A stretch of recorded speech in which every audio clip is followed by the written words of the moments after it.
tuned into Breaking the Mask of Depression with your host, Diva with Depression.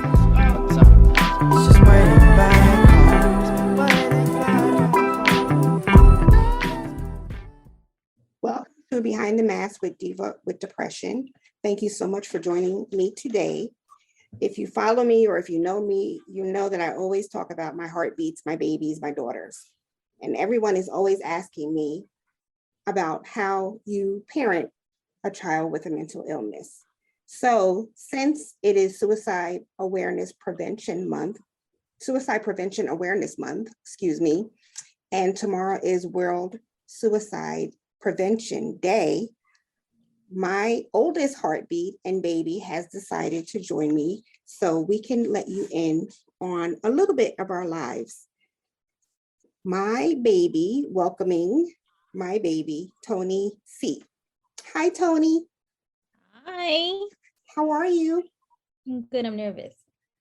Don't be nervous. It's just like we're talking all the time.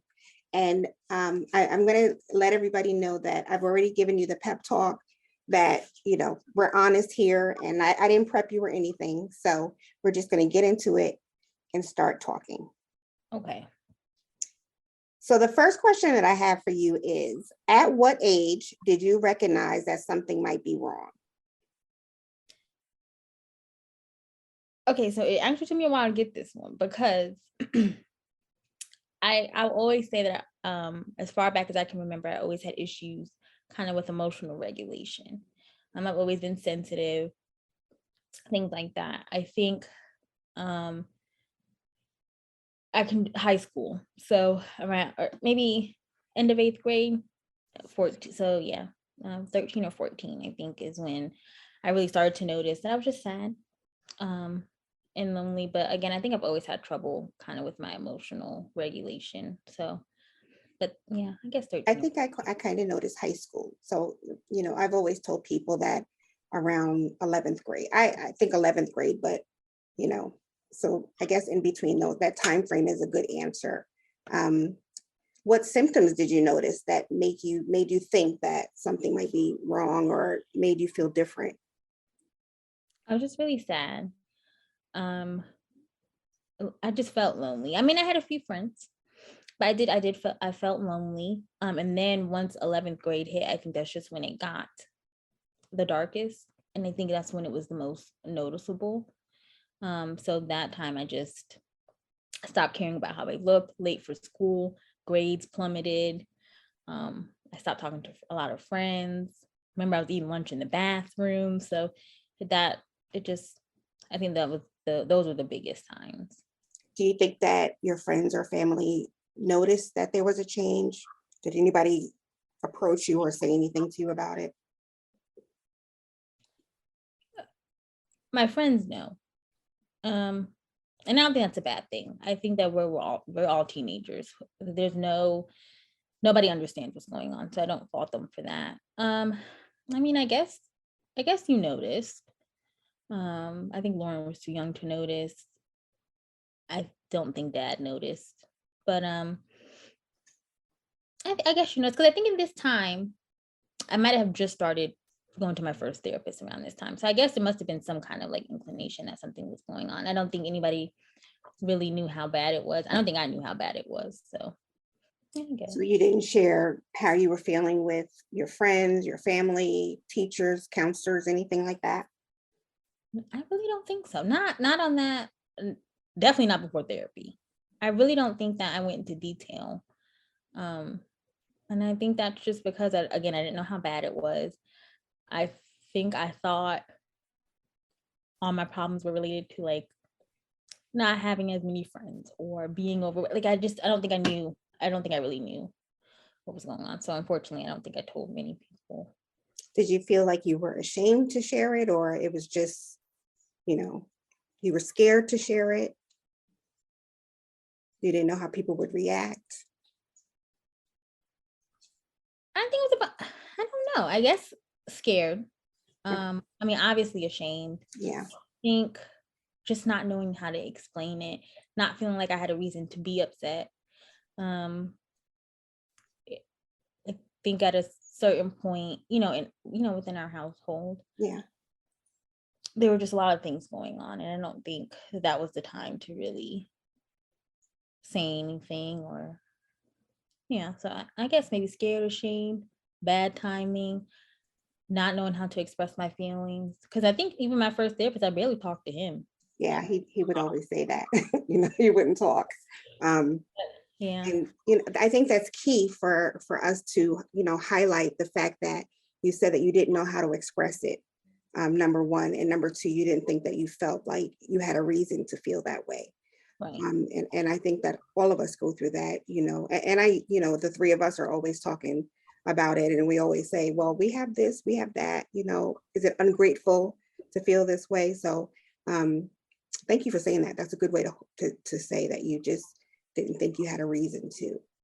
I also think it's important though. I'm sorry to interrupt, but while we're talking about that, looking back on it, I think now there's just so much more information about, mental health. True. But looking back, a lot of the adults, I think in my life and stuff, were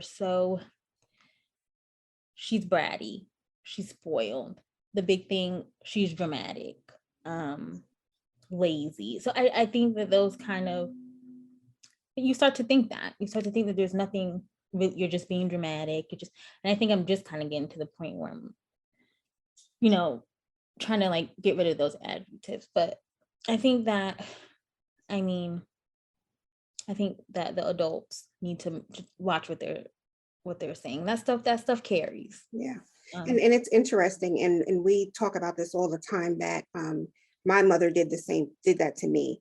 Whenever I would express my feelings, or if I was crying, her way of shaming me was like, oh, don't be so damn dramatic, or give me a break. And I probably did it with you, not thinking, number one, that it's something that would hurt, or number two, that it would, it would turn into something that would stop you from being you. When I said, if I would say, oh, Tony's being dramatic today, it just means that, you do express yourself more, or you do,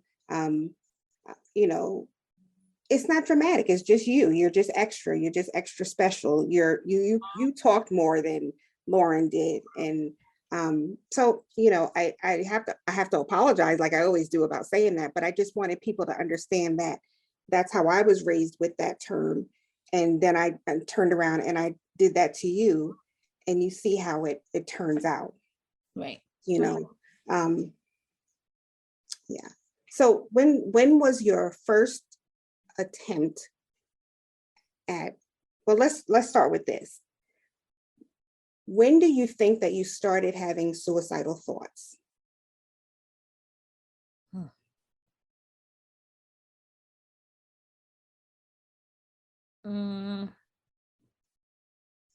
Maybe because we didn't really know what that was. I'm gonna say 13. And without putting anybody's business out there, I did have a friend who also struggled, and it was something she brought up to me, her, like, a way that she would deal with it. And I think so, yeah, I think around 13 is when maybe I was not exposed to, I don't know what to say, because it crossed my mind. Right. Because we didn't really know about it. We didn't have access to any of this stuff. But yeah, I think around 13 is maybe when I had my first few thoughts about it. I think it got serious. I think, yeah, like 11th grade. So what is that, like 15, 16? I think that's when it got pretty heavy. Okay. And when was your first attempt? I can remember 16, probably.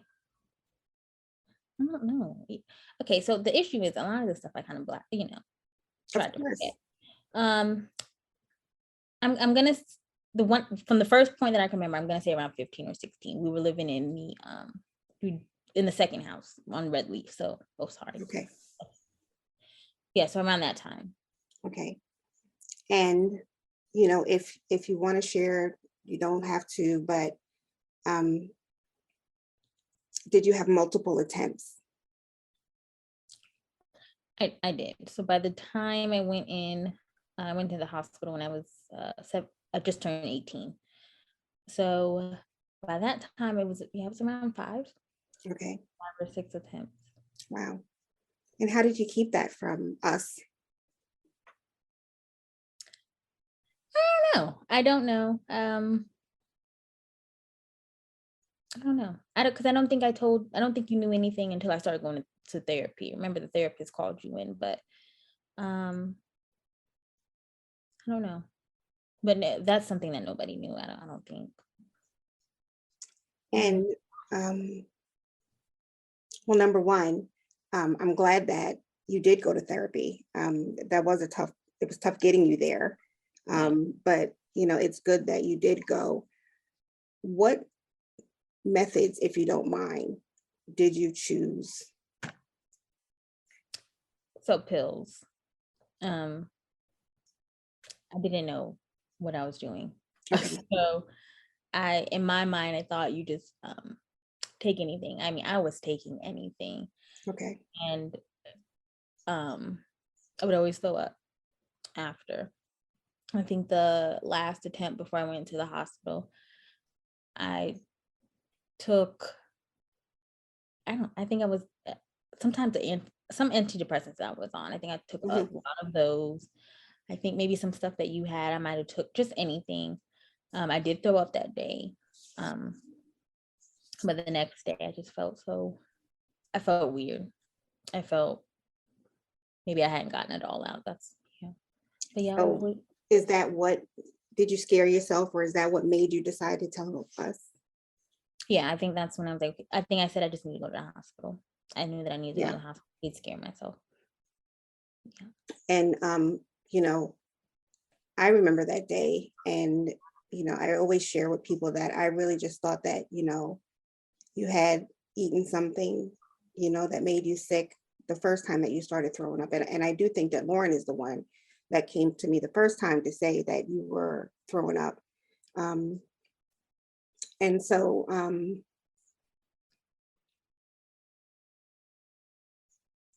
yeah, I think that it was pretty scary.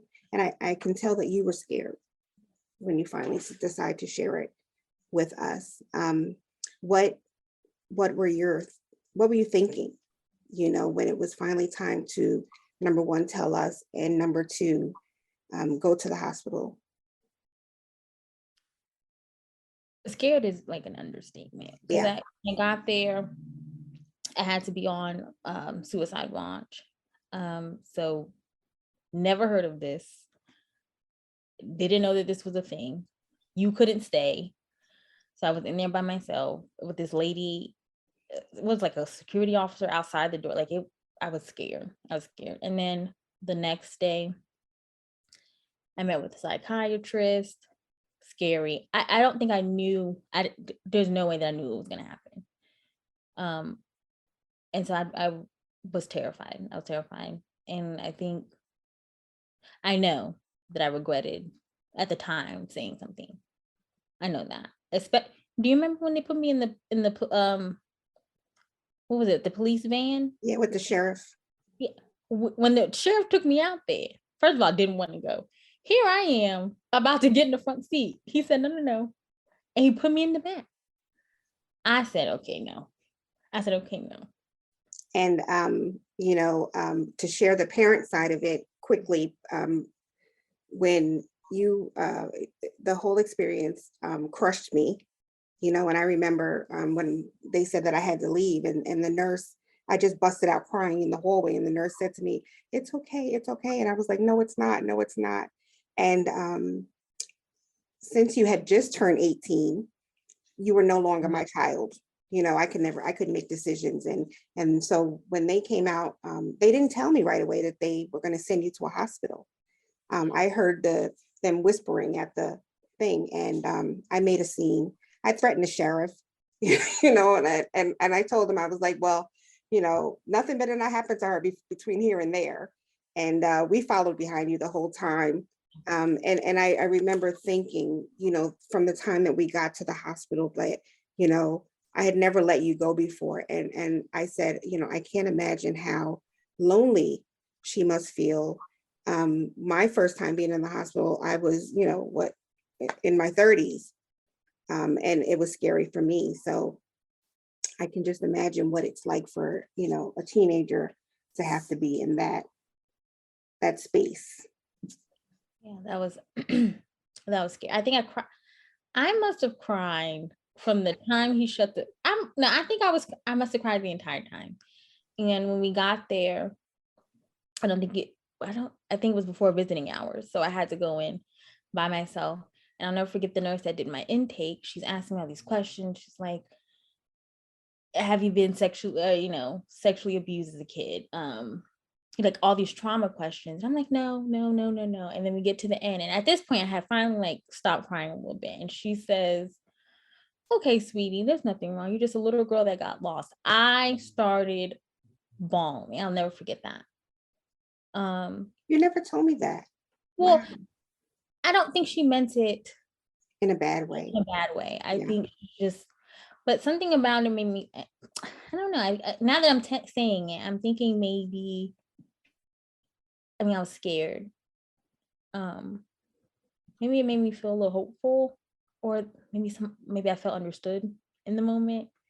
Because I felt bad when she was going through the question, and that's before I really understood what trauma is, and that trauma is different for everybody. It really is.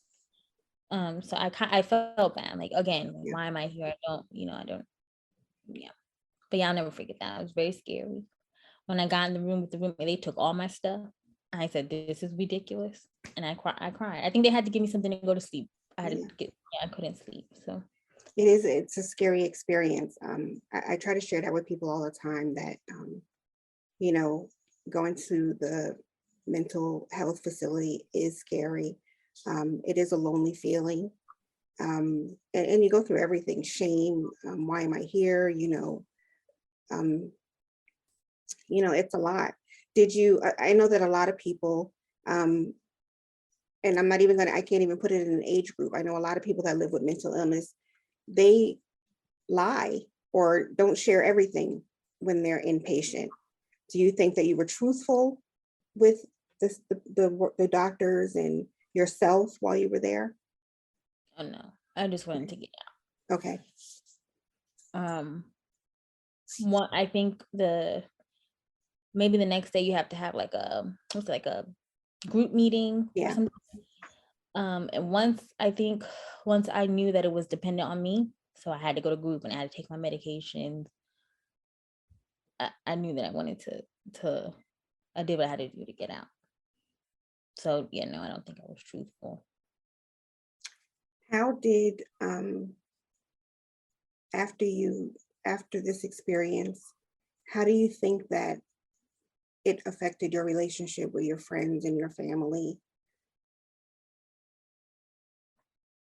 Did your relationships change? I know, after I got sick, I lost a lot of friends. You know, did people treat you differently? Because I don't remember, I know that we didn't share it with a lot of people. I think maybe just your aunt, and of course your uncles, but I don't think that it was, we shared it with many people. Yeah, as far as family, I think the people that did know, they were supportive. Around that time, I think I started isolating a lot, so I don't think I was as honest with the 3 friends that I don't think I was that honest. I don't know. Yeah. I'm not sure. I think you and I became closer. I think it was different. I think in some ways I thought that you guys didn't care that much, or it was nice to see that, maybe you guys cared more than I thought you did, or yeah, I guess. That's interesting because I don't know. I think that as a parent, you always, one thing that I always say is, oh, me and my girls are very, very close. But it doesn't matter how, and I think I'm saying this for parents, no matter how close you are to your children, there's always room for you not to know everything. Like I would have never thought that you felt that way, um, that you couldn't share with me, um, or that you felt that, there were limits to my affection and love. And I won't speak about for your dad, because the relationship was totally different. Um, but I'm glad you shared that, because that tells parents, number one, that you always have to be aware, and you always have to make sure that your children are talking to you, or just let them know that you're there for them. You Yeah, you know, have to do much. I don't think you have to do much. I think to be fair, um, I think you guys were going through your own things. Um, so I think that it's difficult, it, specifically with like my mental health issues. I think with you and I think you were really just starting to get a grasp on, your own diagnosis and kind of getting back on your feet. I don't think that, I mean, no offense. no, I want I you to be honest. I don't think that you guys were in the position to be able to understand the kind of support that I needed at the time. And this is just looking back. And I think I looked at that as maybe not caring, Right. or the arguments we would have, like if we would argue. I think I don't think that you guys were just in a spot to really understand, or maybe you understood, but to be able to provide the support that I needed at the time. So I And I know. guess this will be a bonus question. And do you think that me having my breakdown and going through the mental health journey situation, because you guys are 7 years apart, Yeah, so there's more that you remember than your sister will remember, right. but do you think that the experience that I was going through, or watching me go through, do you think that that had any effect on your situation, or how you handled the situation, or how did that fit in? I mean, I think when that whole thing happened, I think I felt like I had to grow up a little, Yeah. I feel like I had to grow up a little quicker. Yeah. Um, you just feeling like I need to take care of things. So I couldn't do that. There was no room for, I don't want to, because I'm not trying to make it seem like it was an awful No, and I thing. think that you need to you need to be honest, no matter what. I always tell you, your feelings are valid. Your feelings are your feelings. So don't be afraid to tell me how you honestly feel. And that goes for anybody. I always say that, your feelings are valid because they're your feelings. That it's your experience. So if that's your experience, then I'll just say, I think around that time is when I may have started practicing putting myself like on the back burner. okay, um, of course, you don't know what that is at the time, but right. putting everyone else's needs before your own, and that with family, that's with friends, that's just with anything. So maybe that affected me that way. Hmm. Um, but it's a really lonely time. It was a lonely time. I just felt like I had to take care of things. I was last, kind of. Yeah. Yeah, I get that. I get that. But I don't want to make it seem like I had, like, I don't want to, y'all weren't bad. We didn't have a, It doesn't matter though, and I think that that's what, you know, talking to parents and on this journey that I've been on, the last couple of years, is that parents equate their children's experiences with them being a bad parent. And that has nothing to do with it because, we could have been, the absolute best parents if that, if that's a thing. But something outside of the house could have affected your trauma, which had no effect on us. We didn't do it. Right. So though that's not a disclaimer that you have to use. You have to always go with your experience and your feelings. I agree. Yeah. It's hard. It's hard. I can't imagine being a parent and watching there's no way that you can't put some blame on yourself or take it personalized if you did something wrong. So I can understand. I think that, yeah, well, everybody knows this is my first interview, but I think that I would love to do an interview with your sister individually and then an interview with the three of us.